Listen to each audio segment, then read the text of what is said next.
It provides 40 million Americans with water, and now it's at the lowest level since it was created in the 1930s. I'm going to tell you something. This is showing us the biggest natural disaster that's going to happen to America. That's where the water level used to be.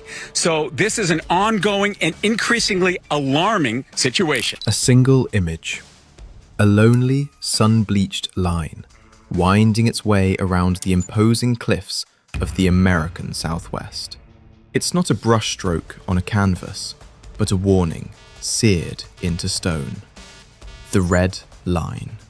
Witnessed now as once again cameras roll over Hoover Dam on a cool March morning in 2026.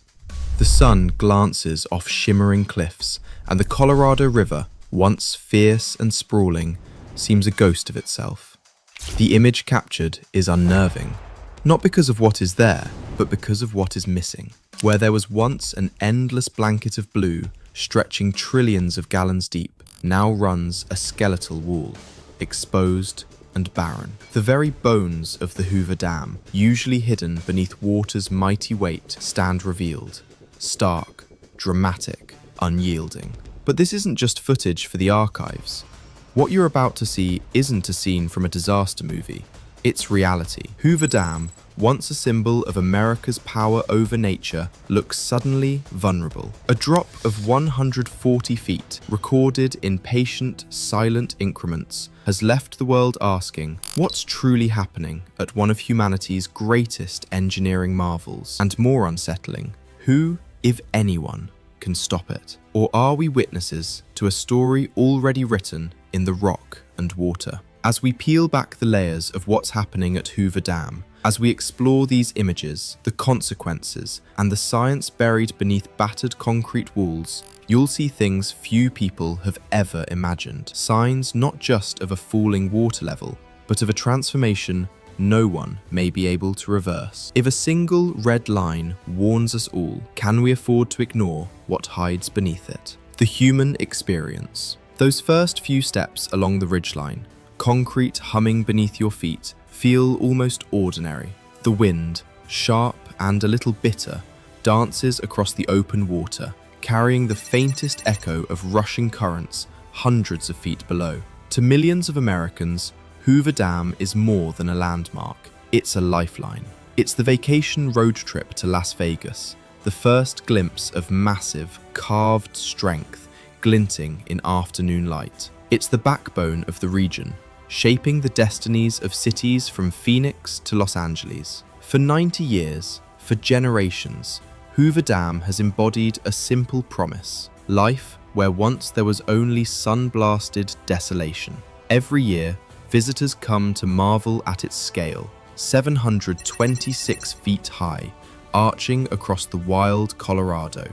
They clutch their hats as tour guides recount stories of Depression-era laborers breaking rock at the edge of survival, fighting heat and isolation to carve America's future out of stone. At the heart of all of it lies the water, massive, unfathomable, trapped and tamed, supplying electricity to 4 states and drinking water for millions. Imagine, for a moment, the faith it takes to trust a dam, to build your home in the desert and believe that each time you turn a tap, water will emerge. But now the story has changed. The vacationers step out and stare, longer than before. Their eyes drift down the battered inner walls, not to water, but to emptiness. A pale, sun-bleached band slicing through the high desert stone. Families place their hands over the thick red line, children staring at marks higher than their father's shoulders,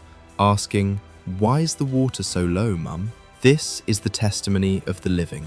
Ranchers in Arizona who now contend with wells running dry in the summer. Casino owners in Las Vegas negotiating billion-dollar futures on the promise of a reservoir. Migrant farm workers trucking water for fields in valleys that once seemed secure, now brittle and uncertain. Consider the stories of those closest to Hoover Dam. A third-generation boat captain at Lake Mead Marina, who remembers when the docks floated so high that the lake seemed bottomless. He points to faded photos behind the counter, coves now bone dry, boats stranded along the mud-cracked shore, memories lost, not by water, but by absence. There's a helplessness, he says. You watch the lake you grew up on just go away. The human spirit here is resilient, but tinged with an ache all too real. Elsewhere, pipelines long taken for granted creak under new loads. Water managers now face choices no public official ever wanted. Which neighborhoods endure restricted flows? Which farmers forfeit entire seasons? Which industries face shutdowns? Every plan B is, in some places, already a plan D, or worse. Communities gather in church basements, city halls, and desert ranch porches to absorb the latest news. Maps mark the red line, each new report chipping away at optimism. Hope persists, but it is thinner than ever. The red line slashed across the concrete isn't just a record, it's a scar, mapping the changed hopes and anxieties of a region. Those who live in Hoover Dam's long shadow know every inch lost is measured, not in feet, but in lives changed forever. When water disappears, how does trust disappear with it? Scientific explanation. A 140-foot decline. On paper, just a number. But in the science of rivers and reservoirs, it's a silent cataclysm. Lake Mead, Hoover Dam's massive reservoir, was designed to capture the Colorado's power, taming floods and storing wet seasons for summertimes when rain falls rarely. For most of its 9-decade existence, the system worked with the reliability of a clock. So what, precisely, does the footage from March 2026 show? It shows a world turned on its head. Shots recorded by monitoring drones glide along contours etched into bare rock, the once submerged dam walls now exposed to the sun. Engineers compare graphs, the historic blue line, once high, now trending inexorably downward.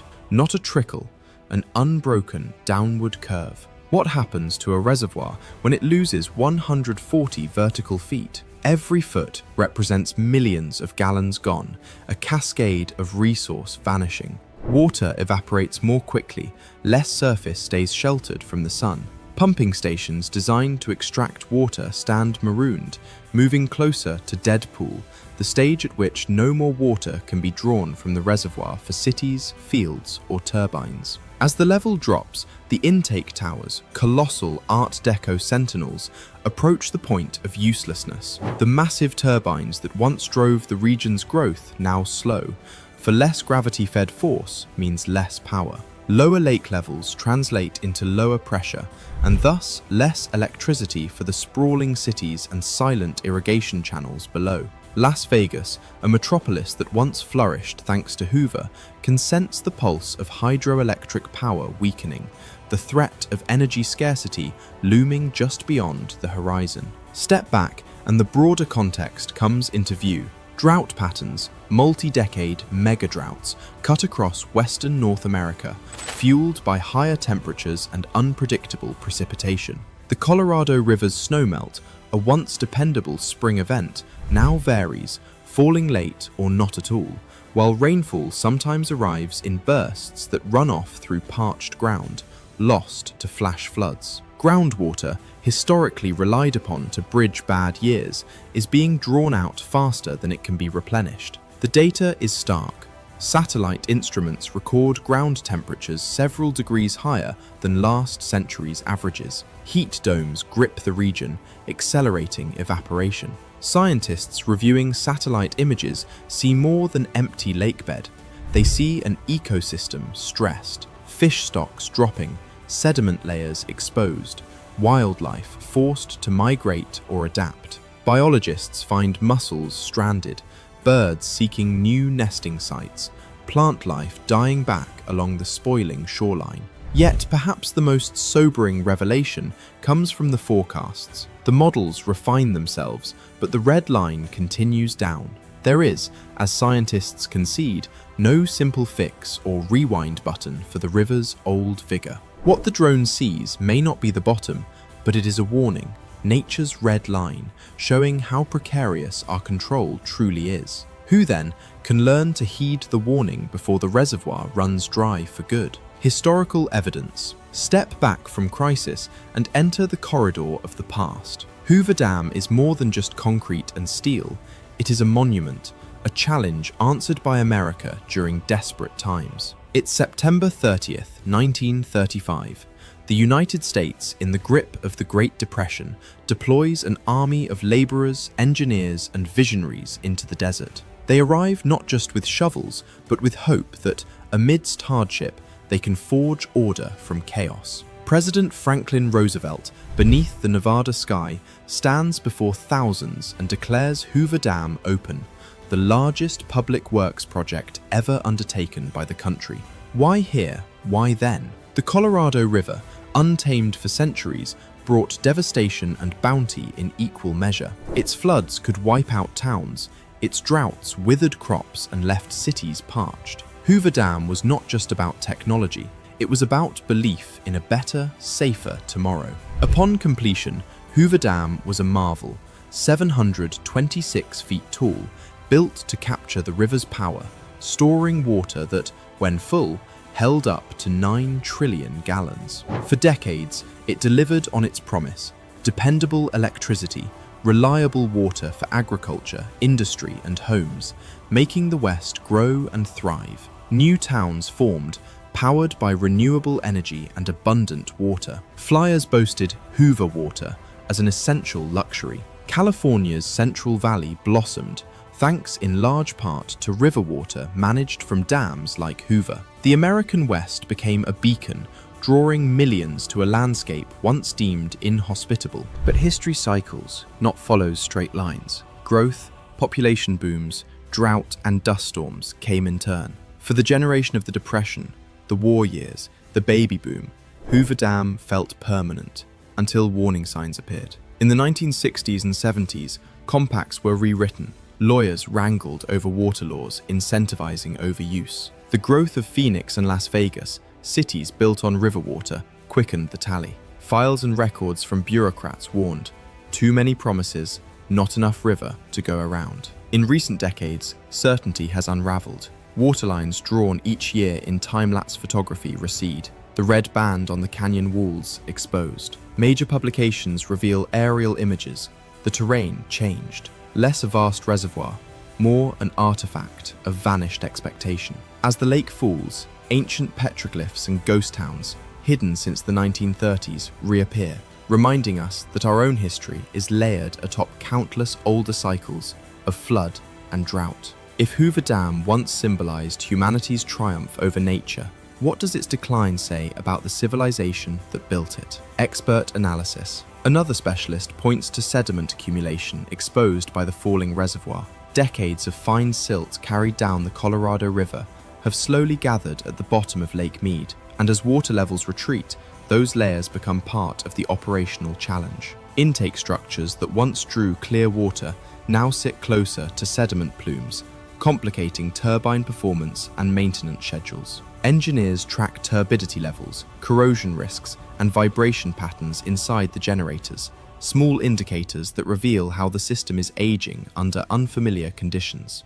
Geologists add another dimension to the discussion. The exposed canyon walls show patterns of weathering that have remained underwater since the reservoir first filled in the 1930s. Mineral deposits mark former waterlines like pale rings on stone. While the dam itself remains structurally sound, these surfaces help scientists reconstruct how the lake has fluctuated over time, confirming that recent declines are historically extreme.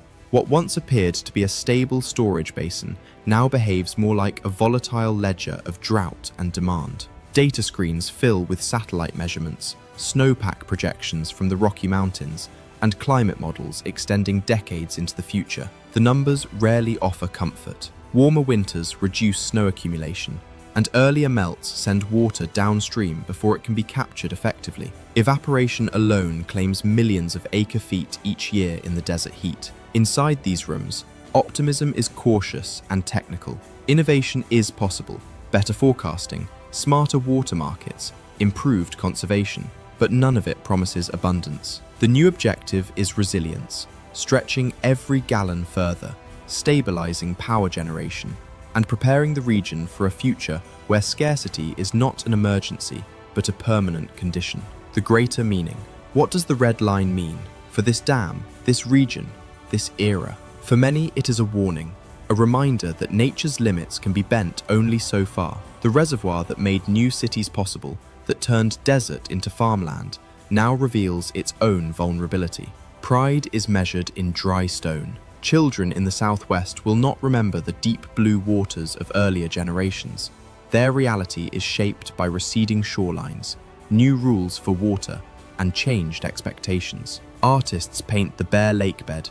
Musicians and storytellers record the vanishing of rivers. Local leaders urge their communities to adapt. The myth of endless possibility, at least for water, recedes with the lake. For others, the decline at Hoover is a call to action. Water conservation campaigns spread quickly. City ordinances promote drought-tolerant landscaping and greywater recycling. New ideas once seen as extreme become mainstream, as everyone from farmers to apartment residents finds ways to do more with less. The red line becomes a rallying cry, a signal that old complacencies will not suffice. Years from now, people may review today's images and data, the exposed bones of the dam, the glaring red band, the charts of relentless decline, and ask if this was the turning point. Did we recognize the warning in time, or did we fail to act, letting the future slip through our fingers like desert sand? But those living it have no luxury for such hindsight. Only the choices in front of them matter now. Reacting, adapting, attempting to hold on to the hope that, even if the reservoir never fills again, some measure of order and life can be preserved. In the end, the footage from Hoover in 2026 is about more than loss. It testifies that every line, carved by water, measured in hope, can and will shift. The red line's warning is not only about what's been lost, but what remains to defend, to redefine, and to dream for anew. The red line at Hoover Dam is more than a measurement of loss. It's a summons to awareness, humility, and courage. Its faded scar confronts us with challenges, but also with the chance to write a new chapter of adaptation and respect for the planet's finite resources. In the hard light of the desert, with history and hope on the scales, we face the question, will we let this warning pass us by or rise to meet it together? The global signal. What is happening at Hoover Dam does not exist in isolation. The red line on the canyon walls may appear to be a local crisis, a reservoir falling in the desert, but scientists studying the footage see something far larger. In laboratories and research centers across the world, hydrologists compare Lake Mead's shrinking shoreline to dozens of other reservoirs facing the same slow retreat. From Spain's Guadalquivir Basin to China's Yangtze tributaries, from the reservoirs of South Africa to the drought-stricken basins of Australia, the same patterns emerge. Rising temperatures, erratic rainfall, and rivers delivering less water than the systems built around them once assumed. The Hoover Dam red line becomes part of a global map of stress. Satellites orbiting hundreds of miles above Earth quietly confirm the trend. Instruments measure the gravity of water stored in rivers, reservoirs, and underground aquifers. Over the American West, those readings continue to fall. Similar declines appear elsewhere, revealing that fresh water, the foundation of civilization, is shifting in ways few engineers anticipated when the 20th century's great infrastructure was built. The 20th century was an era of confidence. Humanity dammed rivers, redirected watersheds, and assumed that technology could compensate for any shortage. Dams like Hoover represented that optimism, monuments to the belief that nature could be managed indefinitely. But the 21st century introduces new realities. Climate patterns fluctuate faster than water systems designed generations ago can adapt. Reservoirs that once buffered dry years now struggle to refill. Snowpacks shrink earlier in the season, altering the timing of rivers that millions depend on.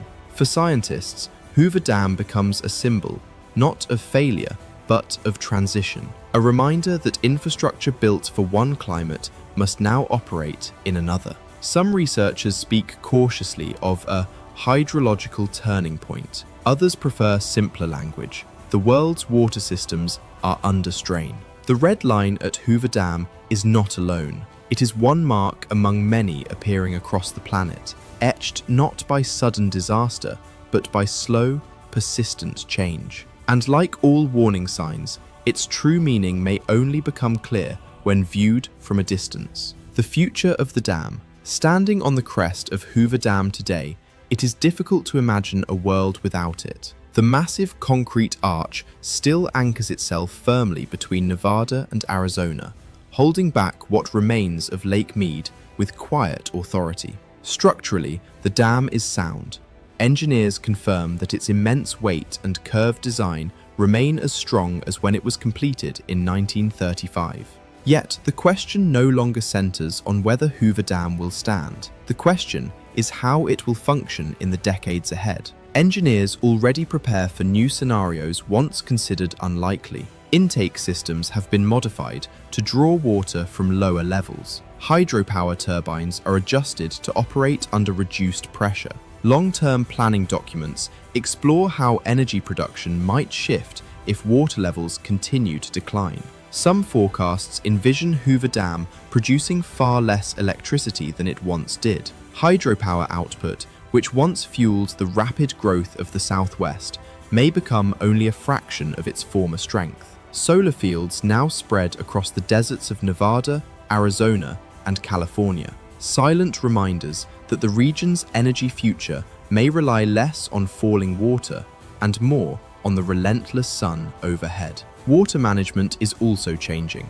Agreements between the 7 states that share the Colorado River are being renegotiated again and again, each revision attempting to balance competing needs. Cities invest heavily in recycling water and reducing waste. Farmers experiment with new crops requiring less irrigation. Entire communities rethink what living in the desert means. Hoover Dam, once the ultimate answer to the West's water challenges, may become something different, a stabilizer rather than a provider, a safeguard that manages scarcity instead of abundance. And yet its presence still carries immense power, not just physically, but symbolically. For nearly a century, Hoover Dam has represented humanity's ability to confront nature's extremes with ingenuity and determination. Even as the water behind it falls, that legacy remains. Perhaps the future of Hoover Dam is not defined by how full its reservoir becomes, but by how people respond to the lessons written on its walls. Because the red line does more than measure a reservoir. It measures time, choices, and the evolving relationship between civilization and the river that sustains it.